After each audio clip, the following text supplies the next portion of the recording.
Action. Action.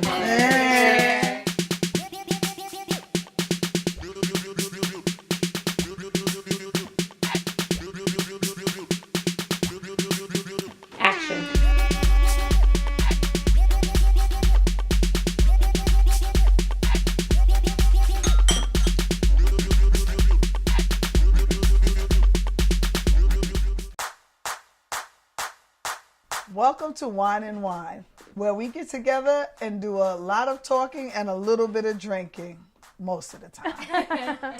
Oh, thanks for being here. Hi. You know, I always love to when we get together. And we have a co-host today, Miss Mandy Bowman, the founder of Official Black Wall Street. Happy to be here. Oh, it's good to have you. Today we're going to talk about female bosses, their relationships, the interactions, and if they support and lift each other up, and if they don't, why not? So let me ask this. Why do we find oftentimes that women compete with each other or find the need to compete with each other?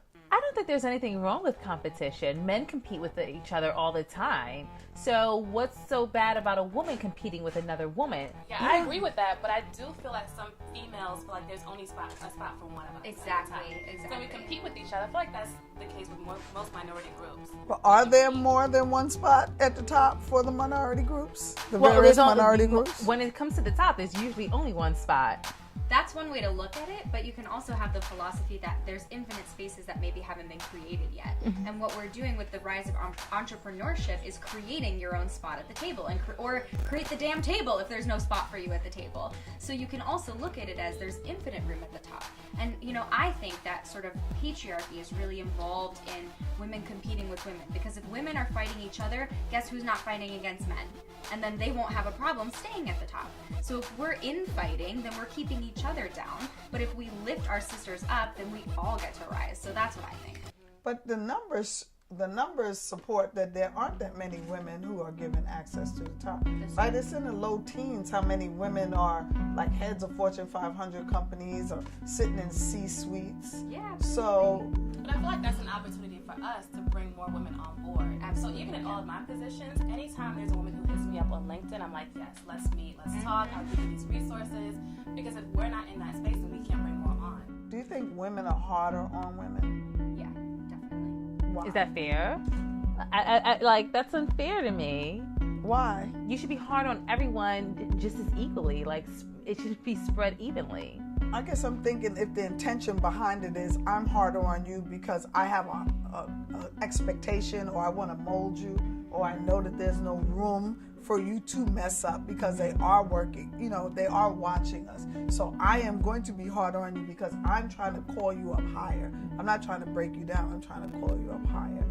So, I mean, if It it's... depends on the relationship, too, between the women, and if that's clear. You know, if you're a boss and you have a woman working for you and you say, I want to be clear with you, I'm being hard on you because the world that you're working in right now is hard. You're working in a male-dominated industry, and I need you to know that you have to be 10 times more capable than Joe Schmo over there to get the promotion that, you know. What if they don't say it because they're like, you just need to man up? Like, if I tell you why, you know, it'll soften the blow, and I just need you to be tough. I feel like the explanation is necessary, though. Because I've been in situations where I've dealt with someone like that, and I didn't really feel it coming from that sisterly standpoint. So I would have appreciated her coming to me and be like, okay, so, you know, the odds are stacked against you, so I'm telling you this and acting this way towards you because of X, Y, Z. So, do y'all think that women are bullies sometimes?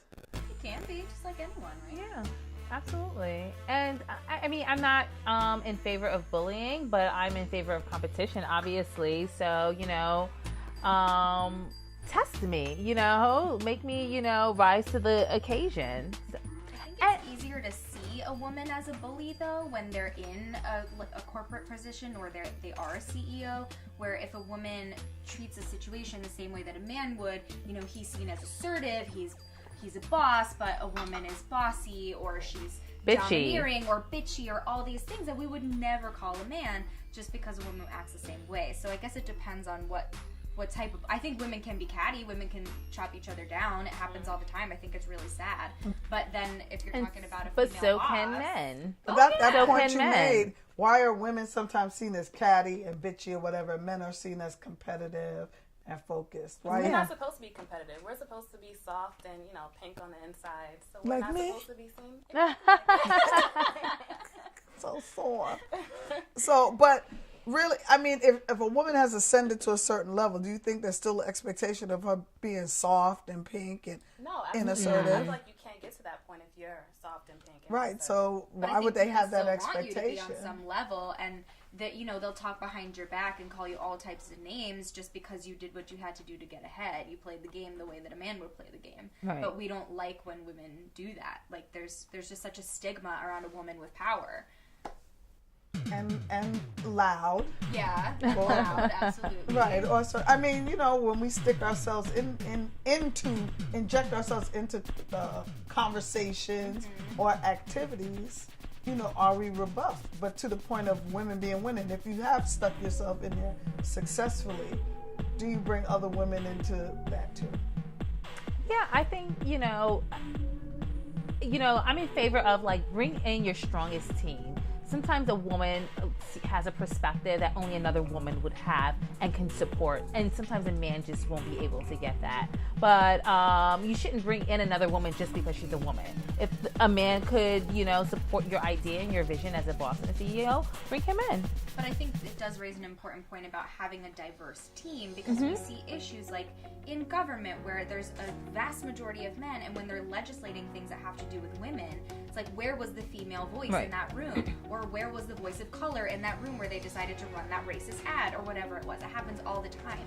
So the more diversity we can have at the top, the less we're going to have people hurt trickling down, because there needs to be someone to checks and balances to say, hey, maybe that's not okay that you're doing that. The different types of people you have in the room, the better. So I'm like, forget that best for the job. Like, I'm bringing in my girl. Yeah. To me, I'd rather have somebody I know has my back than somebody who has the skill. At some point, we could teach the skill. I can't teach you to be loyal to my objective and not work, against me. Right. You're gonna play the boys' I'm bringing game. I'm bringing you, Jackie. Of course you are. Let's go. What's really good? No, I feel like it's necessary in some industries. Like, I used to work in the music industry, and it's so male-dominated. So when I was trying to get in, it was just like, all right, there's no way for me to get into this. And everyone was like, you have to know someone who knows someone who knows someone. So it wasn't until there was another woman who pulled me in and was like, okay, these are the ropes, these are the people you have to talk to, that it made sense to me. But if it weren't for her, then I wouldn't have gotten there. Right. I believe relationships precede resources, and any, significant moment or change that you have is tied to a relationship.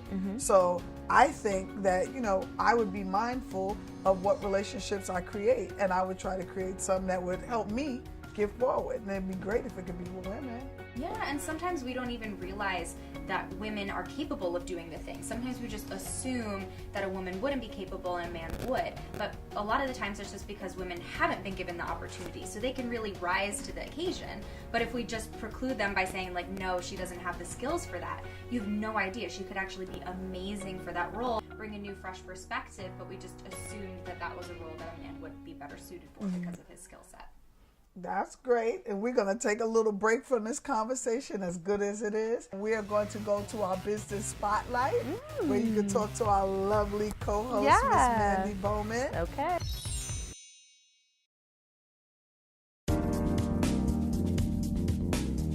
Okay, now I'm sitting with a real B, a boss. Mandy Bowman is the owner of Official Black Wall Street. It's an app that helps people like you and me shop and promote Black-owned businesses. And we are sitting here today. Happy to have you for this business spotlight. I'm glad to be here. All right, talk to me about Official Black Wall Street and what it's doing to help Black-owned businesses. Yeah, so I started this a couple years ago. I just launched the app October of last year.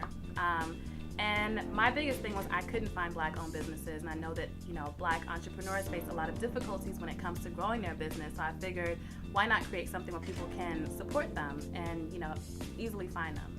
Why is it important for you to focus on Black-owned businesses? So when I first started this, I had read so many statistics about how Black entrepreneurs really get the short end of the stick. So it's harder for us to get loans. We're turned down from loans more frequently than our counterparts, even if we're just as qualified. And even when we do get those loans, on average, they're 32% higher in interest rates. It's harder for us to get funding and all these different things that contribute to us not being able to grow in the same way that our counterparts do when it comes to the business world. So that's why it was really important for me to focus on, Black businesses. Okay. And do you find, what is like the biggest complaint once the business is open? Like, what are some of the hurdles that they face that this app helps? It's usually exposure and just not having enough money. People like to complain about, not being able to compete with Walmarts and other stores like that. And they just can't do it because they don't have the same resources. So I feel like with this app, people are able to give their money to Black-owned businesses and help them grow in that way. Actually, our wine comes from a Black-owned wine distributor. How could someone or a business like that join your community? So it's really easy. All you have to do is download the app.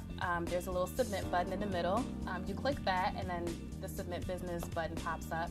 Click that, submit all of your information, and then we need about a couple days just to approve it and make sure it's Black-owned. And after that, you're in the community.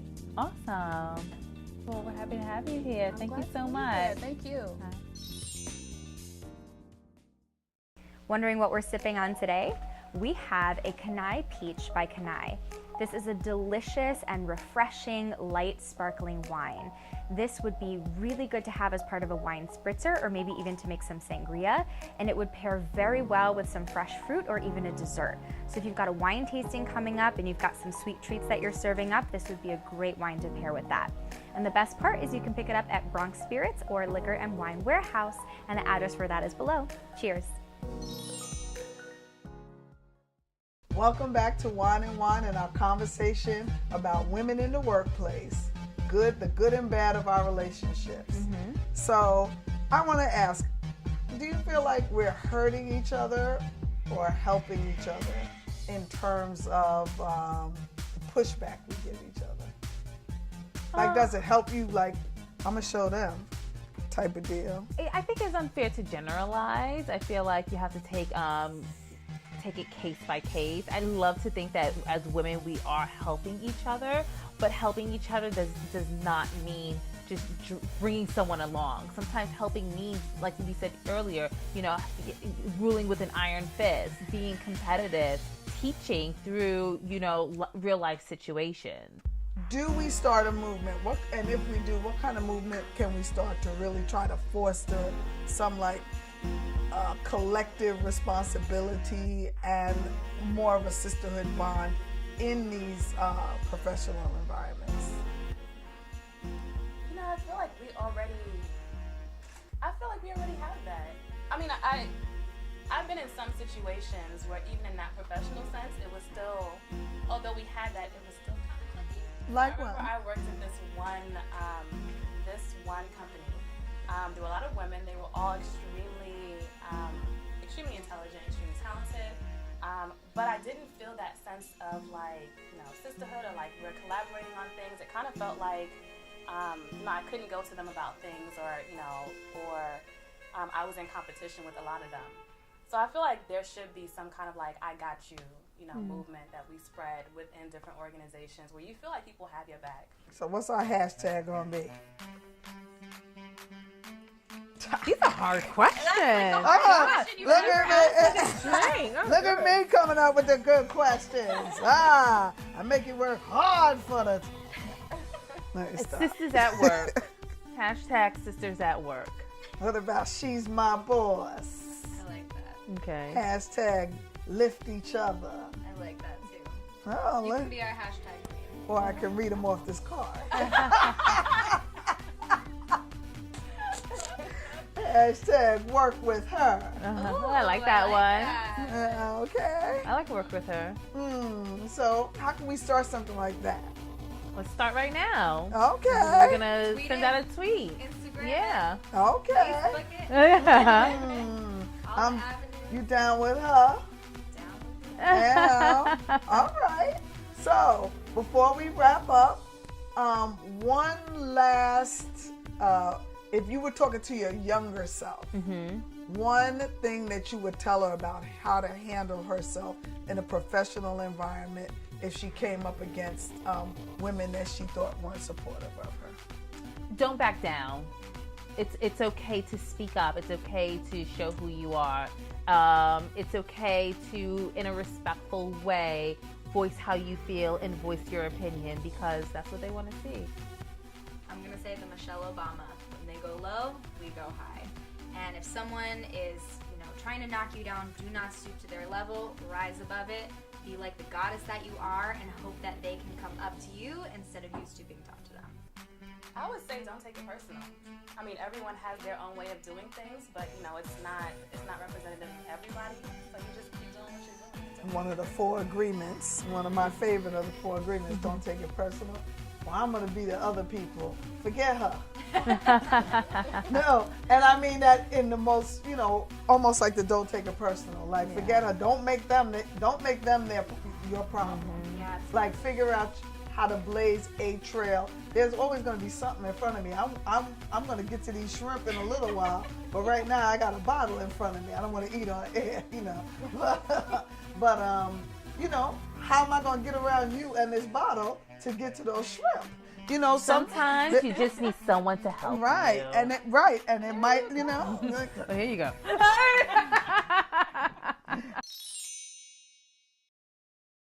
Thank you for tuning in to this week's episode of Wine and Whine. We'd love to hear from you. So if you have a comment, leave it below. And if you have a topic that you want us to whine about, you can also leave that in the comments, and we'll give you a shout out if we cover it. Don't forget to join us every Wednesday at 7:30. It was great having y'all here. Cheers. How's that shrimp? Next week on Wine and Whine, we're talking pink tax with Jennifer Weiss-Wolf and Laura Strausfeld, founders of Period Equity. So today, what we really want to talk about in a broader sense is this pink tax. Right. When it was September 1st, 2016, that the New York law went into effect. So I asked Laura and a bunch of friends to go buy a box of tampons and see if they were taxed. And lo and behold, lots of people were taxed. I still have your tax at your receipt, and she circled it with red and wrote "what the fuck" on it. I like to